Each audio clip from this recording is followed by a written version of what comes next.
Hello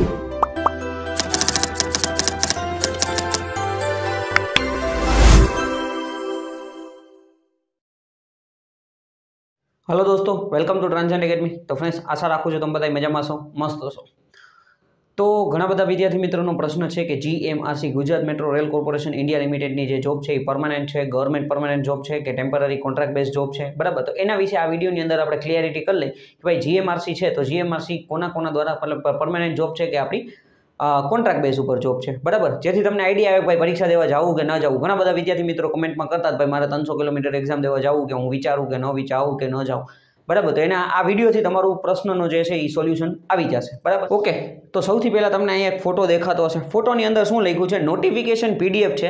શાંતિથી notification પીડીએફને વાંચી હોય ને તો તમને આઈડિયા આવી જાય, બરાબર। પણ દરેક વિદ્યાર્થી મિત્ર છે કોઈ પણ નોટિફિકેશન વાંચતું નથી, એટલે આ બધા પ્રશ્ન પૂછવાના થાય છે, બરાબર। જો સરકારી નોકરી લેવી હોય તો એનું પહેલું પગથિયું એ છે કે તમારે પહેલાં છે ને નોટિફિકેશન પૂરેપૂરી વાંચવી પડે।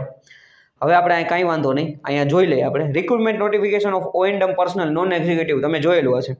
Gujarat metro rail corporation GMRC limited 50/50 special purpose vehicle SPV jointly owned by government of India and government of Gujarat interested with the responsibility of the implementation of Ahmedabad Metro Rail Project Phase 1, Phase 2 અને Surat metro rail project and the operation and maintenance. હવે GMRC છે એ government of India અને government of ગુજરાતની under કામ કરે છે, બરાબર। એટલે છે તો ગવર્મેન્ટ જ, okay. GMRC Gujarat metro rail corporation એટલે ગવર્મેન્ટ ઓફ ઇન્ડિયા અને ગવર્મેન્ટ ઓફ ગુજરાત ઉપર અંડર જ કામ કરે છે, એટલે એ તો તમને અહીંથી કહી જ દીધું છે, ઓકે। હવે સીધા આપણે બીજા નંબરનો ફોટો તમને દેખાતો હશે કે જેમાં તમને લખેલું છે, બરાબર, તમારા જોબ વિશે ટ્રેનિંગ અને કોન્ટ્રાક્ટ પીરિયડ તમને દેખાતો હશે, બરાબર। ટ્રેનિંગ અને કોન્ટ્રાક્ટ પીરિયડ તમને અહીંયા ફોટોની અંદર દેખાતો હશે। આની અંદર તમને શું કહી છે એના ઉપરથી તમને આઈડિયા આવી જશે કે ભાઈ તમારું કઈ રીતના આગળ થશે, એટલે તમને પરીક્ષા દેવા જાવી કે ન જાવી એના ઉપર ક્લિયરિટી થઈ જશે। સૌથી પહેલું તમને એમ કહી છે the selected candidate will be appointed on a training cum probation period of 2 years। તમે જો જોબમાં પરીક્ષા પાસ કરી લીધી, ડોક્યુમેન્ટ વેરિફિકેશન થઈ ગયું, મેડિકલ થઈ ગયું, તમે સિલેક્ટ થઈ ગયા છો, બરાબર, ત્યાર પછી તમે 2 વર્ષ માટે ટ્રેનિંગ કમ પ્રોબેશન પીરિયડ, 2 વર્ષની ટ્રેનિંગ હશે અથવા પ્રોબેશન પીરિયડ તમારું કહી શકાય, એ પ્રોબેશન પીરિયડ હશે। The training period of 2 years divided as a organization requirement which include classroom training, technical training, on-job training, extra। એટલે તમારી ટ્રેનિંગ છે એ ક્લાસરૂમ ટ્રેનિંગ હશે, ઓન જોબ ટ્રેનિંગ હશે, ટેકનિકલ ટ્રેનિંગ, બધું તમને 2 વર્ષ સુધી શીખડાવવામાં આવશે, બરાબર।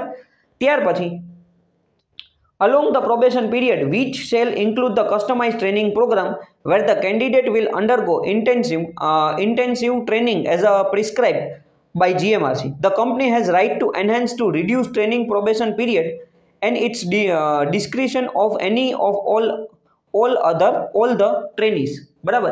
કંપની પાસે રાઇટ્સ છે કે ભાઈ એ લોકો ટ્રેનિંગ પીરિયડ ઓછો પણ કરી શકે છે, એવું નથી 2 વર્ષ જ કંપની ધારે તો કદાચ એને જરૂર હોય તો 1 વર્ષની અંદર એ ટ્રેનિંગ કમ્પ્લીટ કરીને તમને ફૂલ પે સ્કેલની અંદર આપી શકે છે, બરાબર। હવે એના પછી શું કહે છે? During the training or probation period candidate shall be required to pass various examination. તમારી ટેસ્ટ લેવામાં આવશે, એક્ઝામ લેવામાં આવશે, એક્ઝામ તમારે પાસ કરવી જરૂરી છે ટ્રેનિંગ પીરિયડની અંદર, બરાબર। Based upon the outcome of the examination and upon successful completion of the probation period, candidate shall be appointed on a contractual term for the period of 5 years with IDA pay scale current advertisement vacancy। આ જે આપણી જે advertisement છે એના IDA pay scale મુજબ તમે 2 વર્ષની training complete કરી લીધી, તે પછી 5 વર્ષ માટે કોન્ટ્રાક્ચ્યુઅલ પીરિયડ માટે તમને રાખવામાં આવશે, બરાબર। એટલે કોન્ટ્રાક્ચ્યુઅલ પહેલા જ કહી દીધું છે, એટલે તો ઓવરઓલ તમારી જોબ કેટલા વર્ષની થઈ? અત્યારે 7 વર્ષની થઈ। 2 વર્ષની ટ્રેનિંગ અને 2 વર્ષ પછી 5 વર્ષનો તમારો કોન્ટ્રાક્ચ્યુઅલ પીરિયડ થાય, એટલે 5 વર્ષ માટે કોન્ટ્રાક્ટ તમારો કરવામાં આવશે। ચોખ્ખું આમાં લખેલું છે ને, મેં જે નોટિફિકેશન વિડીયો બનાવ્યો હતો ને એમાંય મેં બોલેલો જ હતો, બરાબર। હવે એના પછી તમને શું કહે છે? The service of the all candidate during the training contract period may be terminated by the GMRC if the performance of the candidate is found is unsatisfactory in the accordance with the company's minimum standard and performance criteria। જો તમે તમારું performance સારું ત્યાં નહીં બતાડો, વ્યવસ્થિત કામ નહીં કરો, ટેસ્ટમાં સરખા માર્ક નહીં આવે તો કંપની છે એ તમને કાઢી શકે છે, કંપની પાસે એ રાઇટ્સ છે, બરાબર। આ એક વસ્તુ ખાસ તમારે ધ્યાન રાખવાની છે, ક્લિયર। એટલે હવે તમારા મગજમાં એ પ્રશ્ન હોય કે સાહેબ આપણે પગારનું ને એનું બધું, તો કે ભાઈ સિમ્પલ વસ્તુ છે, 2 વર્ષ માટે તમારી ટ્રેનિંગ છે, ઓકે, 5 વર્ષનો કોન્ટ્રાક્ટ છે, 5 વર્ષનો તમારો કોન્ટ્રાક્ટ થશે, 2 વર્ષની આપણી ટ્રેનિંગ છે. ઓકે, અહીંયા સુધી ક્લિયર થયું. એટલે 7 વર્ષની જોબ છે. અત્યારે 5 વર્ષ પછી મતલબ કે આ 5 વર્ષ પછી શું થશે ને એ ખબર નથી. જે લોકો 2017-18માં લાગેલા હતા એ લોકોના 5 વર્ષ આ વર્ષની અંદર કમ્પ્લીટ થશે, તો એ લોકોનું શું થશે ને એના ઉપરથી તમને આઈડિયા આવી જશે કે ભાઈ આપણે પરમેનન્ટ કરશે કે નહીં કરે. કારણ કે જો મેટ્રોનું કામ હવે ચાલતું જ રહેવાનું છે. સુરતમાં એ લોકોએ કીધું છે સુરતમાં મેટ્રો આવવાની છે, અમદાવાદમાં ફેઝ 1 ફેઝ 2માં છે, પછી સુરતમાં આવશે. પછી ધીમે ધીમે બની શકે બીજા સિટીની અંદર એ મેટ્રોનું કામ ગુજરાતની અંદર ચાલુ રહેશે, તો એ લોકોને માણસો તો જરૂર પડવાની જ છે. બરાબર. અને હર વર્ષે એ લોકો કંઈ નવા ભરતી ન કરે, જે વધારાની જરૂર હોય ને એ ભરતી કરે. બાકી જે એક વખત જે તૈયાર કરેલા વ્યવસ્થિત રીતે એ લોકોએ 2 વર્ષની ટ્રેનિંગ આપેલા છે એવા લોકોને તરત કાઢી ન મૂકે. બરાબર, એટલું વસ્તુ તો પહેલાં વિચારો. હા, અત્યારે 5 વર્ષ જેના કમ્પ્લીટ થઈ જાય એનું શું થશે હજી ફિક્સ નથી. પરમેનન્ટ કરશે, કદાચ કોન્ટ્રાક્ટ રિન્યુ કરી નાખે. બરાબર, બીજા 5 વર્ષનો કોન્ટ્રાક્ટ કરી નાખે. ઓકે, તો એ પણ તમારે એ હવે આપણે જ્યારે આવશે અને ખબર પડશે એ પ્રમાણે આપણે જોશું. બરાબર. હવે બીજી વસ્તુ કે પે સ્કેલની વાત કરી લઈએ એટલે તમને આઈડિયા આવી જાય. તો કે ભાઈ જો સ્ટેશન કંટ્રોલર છે ને એને પહેલા સ્ટાઇપન્ડ મળશે કેટલો, તો કે ભાઈ પર મંથ છે ને એ મળશે 16,000 રૂપિયા. બરાબર. અને કસ્ટમર રિલેશન CRA વાળાને 14,000, જુનિયર એન્જિનિયરને 16,000 ને મેન્ટેનન્સને 12,000. આ તમારું અત્યારે 2 વર્ષ સુધીનું સ્ટાઇપન્ડ તમને કહેવામાં આવ્યું છે. બરાબર.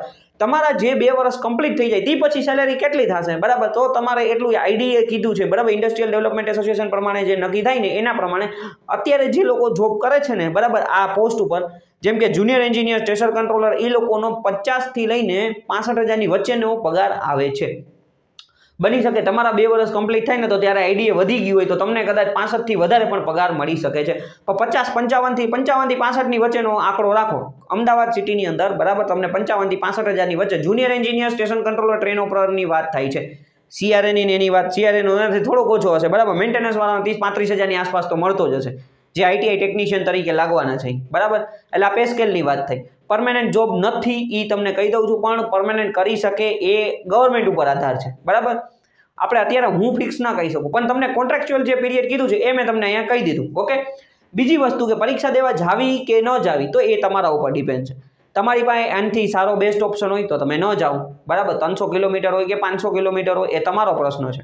ઓકે, તમને એમ થાય કે મારી પાસે છે, હું જે જગ્યાએ છું ત્યાં આના કરતાં GMRC કરતાં સારું છે, તો કાંઈ જવાની જરૂર નહીં. શું કામ ટાઈમ વેસ્ટ કર્યો? ફોર્મના પૈસા ન ભરાય. બરાબર, તમને એમ થાય કે ના ભાઈ લાગવું છે, મારે આમાં જવું છે અને જોવું છે, અને પહેલાં પાસ થશો કે નહીં એ હજી ફિક્સ નથી. બરાબર, તમે પાસ થશો કે નહીં થાવ એ ફિક્સ નથી. જે એક વ્યક્તિ પરીક્ષા વિડીયો જુએ છે, બરાબર, તો તમને તમારી તૈયારીનો આઈડિયા હશે, તમને ખબર પડે છે કે ભાઈ તમે તમારી તૈયારી મુજબ કે હું આમાં સિલેક્ટ થઈશ કે નહીં થાય. તો પહેલાં તમે પરીક્ષા દેવા જાઓ, સિલેક્ટ થાવ, બધું કમ્પ્લીટ કરીને પછી વિચારો ભાઈ હવે નથી જાઓ, તો તમે પ્રશ્ન પૂછો ને તો એ વેલિડ છે. અત્યારે પરીક્ષા દીધા વગર જ તમે કરશો તો કેમ હાલશે?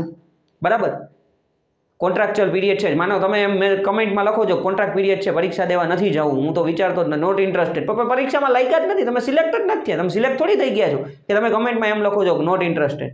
પહેલાં સિલેક્ટ થઈને પછી કહો કે નોટ ઇન્ટરેસ્ટેડ, તો બરાબર છે. સમજાણું? કારણ કે આવી પરીક્ષાઓ દેશો ને તો કે ખાલી જગ્યાએ લાગશો. અને બીજું ક્યાં તમને એમ કીધું છે 3 વર્ષનો એ લોકો બોન્ડ કરાવે છે. 3 વર્ષનો બોન્ડ સાચી વાત છે. બરાબર, વસ્તુ એ છે કે ભાઈ 7 વર્ષની જોબ છે તો તમે તૈયારી ચાલુ રાખો ને. 8 કલાકની જોબ છે, ડ્યુટી બેઝ, આપણે એકદમ મસ્ત 8 કલાકની જોબ છે. 8 કલાક પછી તમે ફ્રી છો તો તૈયારી ચાલુ રાખો. 2-3 વર્ષમાં બીજી કોઈ જોબ લઈ લ્યો. એવું કોને કીધું છે કે આમાં ના માર્યો? ભલે ને 7 વર્ષ સુધીનો એ લોકોએ કોન્ટ્રાક્ટમાં રાખ્યા છે. સમજાણું? પણ તમને એક્સપિરિયન્સ તો મળશે. GMRCમાં જોબ કરો છો એ તો થશે. પણ તમે એવું વિચારશો કે ના ભાઈ ના, મારે આવું આમ છે ને મારે તેમ છે ને 300 કિલોમીટર કેમ પરીક્ષા દેવા જાવીને ફલાણું ઢીકણું, બરાબર, એ નહીં કરવાનું. પહેલાં તમે પાસ થાવ, સિલેક્ટ થઈને પછી તમે આગળ વિચારો. બરાબર, ઘરે બેઠા કોઈ પાસ નહીં થાય. સમજાણું? એ વસ્તુ એક ખાસ ધ્યાન રાખો. ખાસ 2 વર્ષની ટ્રેનિંગ છે, 5 વર્ષનો કોન્ટ્રાક્ટ છે. બરાબર, સેલેરી પે સ્કેલ મેં તમને કહી દીધું કે 2 વર્ષ પછી, 2 વર્ષ સુધીમાં તમને જે નોટિફિકેશનમાં આપ્યા છે એટલી સેલેરી મળશે.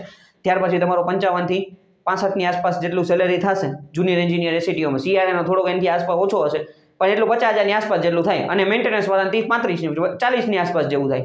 ઓકે, આ પ્રમાણે છે. હવે તમારા ઉપર છે કે જાવું કે ન જાવું. પરમેનન્ટ કરશે કે નહીં મને નથી ખબર. આ 2023 વાળા જે 2023-24માં જે સિલેક્ટ થાય આપણા પર 5 વર્ષ કમ્પ્લીટ થશે એ લોકોનું થશે તો એ આપણને આઈડિયા આવશે કે ભાઈ હવે પરમેનન્ટ કરે છે, પાછો કોન્ટ્રાક્ટ રિન્યુ કરે છે, તો એના પ્રમાણે આપણે જોશું. બરાબર, પણ તમારી પાસે ઓપ્શન તમે જુઓ. તમારી પાસે આનાથી સારો ઓપ્શન છે તો પરીક્ષા દેવાય ન જાય તો ફોર્મ જ નહોતું ભરવું. પહેલાં વાત હું. બરાબર, ન હોય તો પરીક્ષા દઈ આવો, તમારા ઉપર છે. Okay, thank you for watching this video friends. Like, share and subscribe Transient academy.